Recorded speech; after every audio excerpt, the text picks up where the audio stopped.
ओम गणेश हर हर महादेव।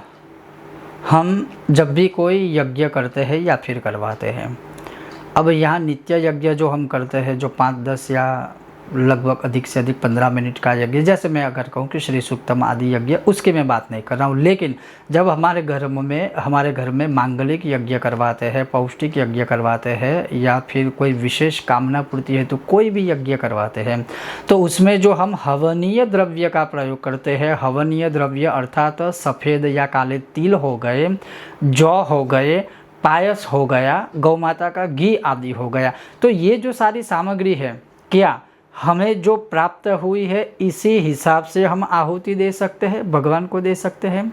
क्या इसका शास्त्रों में कोई प्रमाण है? कितनी सामग्री हवन में लेनी चाहिए, क्या उसका कोई परिमाण है? तो बिल्कुल है, और ये बहुत ही ज्ञातव्य और बहुत ही जानने लायक है। और इसी का आचरण आपके घर में जब भी यज्ञ हो तब होना चाहिए, उसका ध्यान आपको रखना चाहिए। अन्यथा जो विद्वान ब्राह्मण है वो इसी का आचरण करते ही है। लेकिन इससे विपरीत होने से यज्ञ का कभी कभी फल क्यों नहीं मिलता है, आज बहुत महत्वपूर्ण विषय पर हम चर्चा करेंगे। अगर आपको आज का यह विषय वीडियो पसंद आता है तो लाइक करें, अधिक से अधिक शेयर करें, और चैनल पर नए हो तो सब्सक्राइब कीजिएगा। तो चलिए शुरू करते हैं। जैसे आनंदकृत रामायण में है कि तिलार्धम तंडुलादेयस्तद्दलात यवास्तथा यर्वाश्चम शर्करा प्रोक्ता सर्वार्धम च घृतम स्मृतम। अर्थात आपने जो सफ़ेद या काले तिल लिए हैं उससे आधा पायसम, जो पायस है उससे आधे जौ, जो जौ है उससे आधी शर्करा, और जो शर्करा है उसके समान, अर्थात जितनी शर्करा है उतना या उससे भी आधा जो गौ माता का घी है उसमें मिश्रित करना चाहिए। अगर उदाहरण के तौर पे कहूँ कि आपने मान के चलिए कि 1 किलो सफ़ेद या काले तिल लिए है यज्ञ के लिए, तो उसमें जो है पायस जो बनाया जाता है, तो 1 किलो तिल है तो 500 ग्राम पायस उसमें मिश्रित कीजिए। 500 ग्राम पायस लिया है तो 250 ग्राम जौ उसमें मिश्रित कीजिए। 250 ग्राम आपने जौ लिए है तो 125 ग्राम जो है वो आप उसमें शर्करा मिश्रित कीजिए, और उतना ही उसमें घी मिश्रित करके, ये सारी सामग्री मिश्रित करके फिर यज्ञ में प्रयोग किया जाना चाहिए। यह आनंदकृत रामायण का एक पहला मत।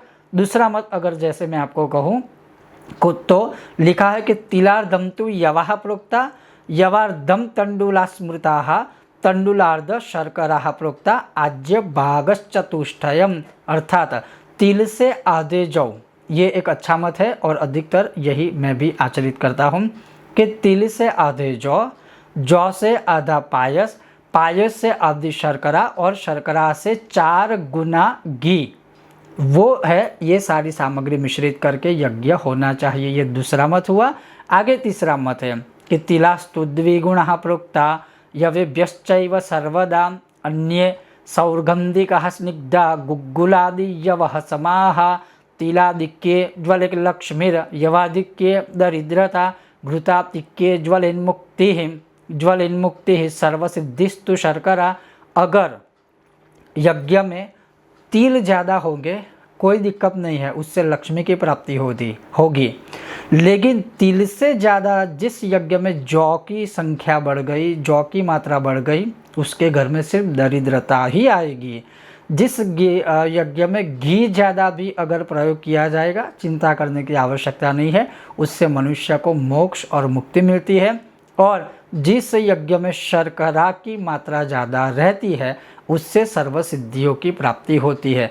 और ये हुआ तीसरा मत। और अभी जो मैं आपको बताने वाला हूँ वो बहुत ही, मैं कहूँगा ये नोट करके आप रखिए, बहुत ही आवश्यक है। क्यों है कि आयु क्षयम यवाधिक्यम, कोई भी मनुष्य अगर यज्ञ में तिल से ज़्यादा जौ से यज्ञ करता है तो उस परिवार के घर में, उस परिवार के लोगों में आयु का जो है भय रहेगा, अर्थात उन लोगों की आयु कम होगी, बीमारियां बहुत ही बढ़ती जाएगी।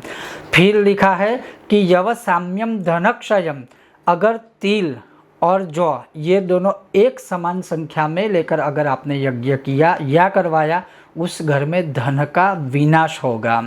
फिर कहा है कि सदैव सर्वकाम समृद्ध्यर्थम तिलाधिक्यम सदैव ही, अर्थात किसी भी यज्ञ में सफ़ेद या काले तिल अगर ज़्यादा होंगे तो सर्वदा मनुष्य को सभी सिद्धियाँ देने वाला ही होता है या होगा। तो याद रखिए, आपके घर में कोई भी यज्ञ होता है तो हवनीय सामग्री इसी प्रकार से, इसी जो उसका एक माप है, उसका जो नाप है, उसी के अनुसार उसी ही मात्रा में आपको यज्ञ के लिए लेनी चाहिए। अब दूसरी मैं बात कहूँ, जो मैं अभी बहुत यज्ञों में जाता हूँ तो मैं देखता हूँ, जब भी हम यज्ञ के लिए किसी को मतलब लिस्ट देते हैं यज्ञ या हवन का, तो अभी क्या हुआ है कि मार्केट में कई दुकानों में जो है आपको रेडीमेड यज्ञ सामग्री का पैकेट मिल जाता है।